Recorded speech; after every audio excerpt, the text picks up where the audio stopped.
टूनी राजा की 3 बेटियां थीं। तीनों बहुत ही सुंदर थी। सबसे बड़ी राजकुमारी का नाम सिमरन था और मझली राजकुमारी का नाम पिंकी और सबसे छोटी और चंचल राजकुमारी का नाम चिंकी था। सब बहुत हंसी खुशी रहते थे। सब कुछ अच्छे से चल रहा था। एक दिन टूनी राजा अपनी बेटियों के साथ खाना खा रहे थे। आज मैं आप तीनों से एक सवाल पूछता हूँ। हाँ पिताजी पूछो। बताओ, तुम किसके भाग्य का खाती हो? पिताजी, आप मेरे पिताजी हैं और मैं आपकी बेटी हूँ, इसलिए मैं आपके हक का खाती हूँ। पिंकी, तुम बताओ, तुम किसके भाग्य का खाती हो? पिताजी, आप ऐसा क्यों पूछ रहे हैं? आप एक राजा हैं और मैं आपके राज्य में रहती हूँ, इसलिए मैं राजा यानी कि आपके भाग्य का खाती हूँ। टूनी राजा अपनी बेटियों के जवाब से बहुत खुश था। फिर उसने अपनी तीसरी बेटी को अपने पास बुलाया। चिंकी, तुम बताओ, तुम किसके भाग्य का खाती हो? पिताजी, हर इंसान और पशु पक्षी अपने हक का खाते हैं, इसलिए मैं भी अपने हक का खाती हूँ। चिंकी की ये बात सुनकर टूनी राजा को बहुत गुस्सा आ गया। ठीक है, अगर तुम अपने हक का खाती हो तो यहाँ से निकल जाओ। मैं भी देखता हूँ तुम्हारा भाग्य कितना बलवान है। मेरे दिए बिना तुम्हें कैसे खाना मिलता है। राजा ने गुस्से में आकर अपनी पुत्री को एक जंगल में छुड़वा दिया, लेकिन चिंकी को समझ नहीं आया कि उसकी गलती क्या है। वो एक पेड़ के नीचे बैठी बैठी सोचती रही। थोड़ी देर बाद उसे नींद आ गई। जब वो सुबह उठी तो उसे प्यास लगी। वो चलने लगी। थोड़ी देर चलने के बाद उसे एक तालाब दिखा। उसने उस तालाब में जाकर हाथ मुंह धोए, तभी वो तालाब पूरा सूख गया। वो आश्चर्य में पड़ गई। उस तालाब के नीचे सीढ़ियां बनी हुई थी। वो सीढ़ियों के सहारे से अंदर जाने लगी। तभी उसने देखा कि वहाँ एक राजकुमार खड़ा है। वो उसे देखकर डर गई और वहीं खड़ी हो गई। जब कुछ देर तक वो हिला डुला नहीं तो वो समझ गई कि ये एक मूर्ति है। उसने जैसे ही उस मूर्ति को छुआ, वो एक फाटक के रूप में बदल गया। ये सब क्या हो रहा है मेरे साथ? मुझे कुछ समझ नहीं आ रहा। वो थोड़ी देर तक वहीं रुकी रही और सोचने लगी। थोड़ी देर बाद वो उस गेट से अंदर चली गई। वो जैसे ही अंदर गई, उसने देखा कि वहाँ एक सुंदर सा बागीचा है और बागीचे में सुंदर सुंदर फूल लगे हुए हैं और उसके बीचों बीच एक तालाब है। वो तालाब के पास गई। उसने वहाँ पानी पिया और बागीचे में गिरे फूल खाए और सो गई। तभी उसके सपने में एक परी आई। बेटी, तुम परेशान मत हो। तुम्हें मुझ पर भरोसा है ना, तो डरो मत। मैं तुम्हारे साथ हूँ। जब तुम जागोगी तुम्हें एक राजकुमार दिखाई देगा। उस राजकुमार को छू लेना। तुम जैसे ही उस राजकुमार को छूओगी, वो एक बहुत बड़े दरवाजे में बदल जाएगा। जब तुम उस दरवाजे के अंदर जाओगी तो तुम्हें एक महल दिखाई देगा। तुम उस महल के अंदर चली जाना। अंदर जाते ही तुम्हें 3 कमरे दिखाई देंगे, जिसमें 3 सुंदर राजकुमार दिखाई देंगे। वो दिखने में तो एक जैसे ही होंगे।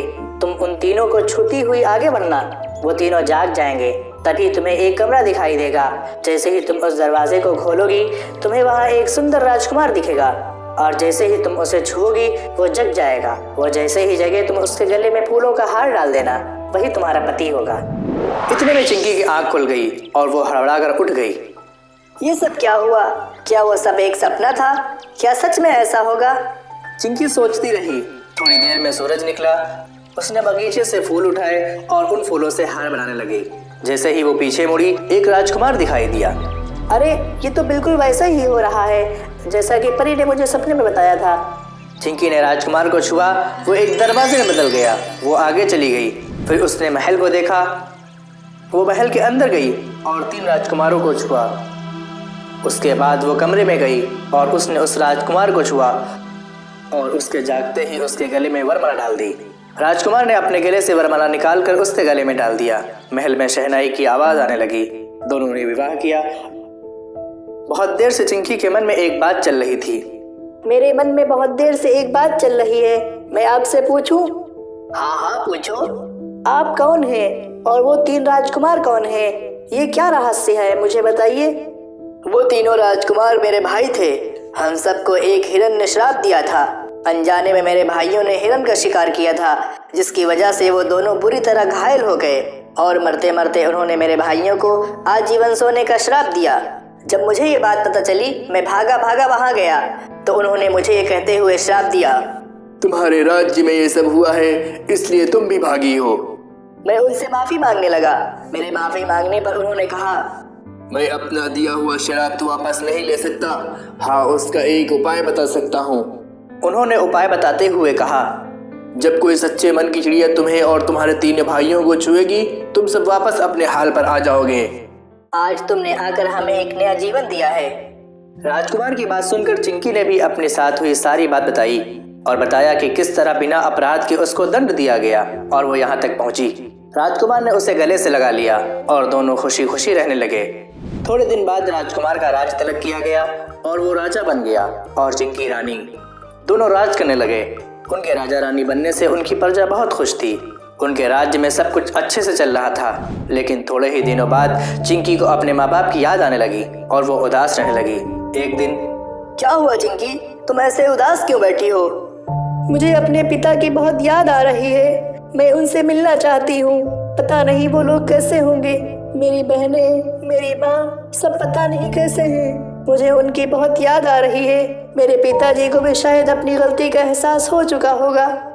अगर ऐसा है तो चलो हम उनसे मिलने चलते हैं। तुम परेशान मत हो, हम कल ही तुम्हारे घर जाएंगे। दोनों राज से ठाट के साथ वहां पहुंचे। जब टूनी राजा ने देखा कि कोई राजा उनके राज्य की ओर अपनी सेना और हाथी घोड़ों के साथ आ रहा है तो वो डर गए। लेकिन वो कुछ नहीं कर सकते थे क्योंकि उनका अपना सारा खजाना खाली हो चुका था और उनके दोनों दामाद उनसे राज्य में अपना हिस्सा मांग रहे थे। उनकी प्रजा भी दुखी थी। राजा टूनी बहुत परेशान हो चुके थे। जब वो दोनों उनके सामने आए, वो चिंकी को रानी के भेष में पहचान नहीं पाए। थोड़ी देर गौर से देखने के बाद उन्होंने पहचाना कि वो उनकी बेटी चिंकी है। वो उसे देखते ही रोने लगे और अपनी गलती की माफी मांगने लगे। मुझे माफ कर दो चिंकी, मैंने तुम्हें सच बोलने की सजा दी। तुमने सच कहा था कि हर कोई अपने भाग्य का खाता है। पिताजी, आप माफी मत मांगो। आप अगर मुझे जंगल में ना छोड़ते तो मुझे ये खुशी के दिन देखने को नहीं मिलते। इतना कहते ही टूनी राजा की आंखों से आंसू गिरने लगे और उसने अपनी बेटी को गले से लगा लिया और वो सब खुशी खुशी रहने लगे।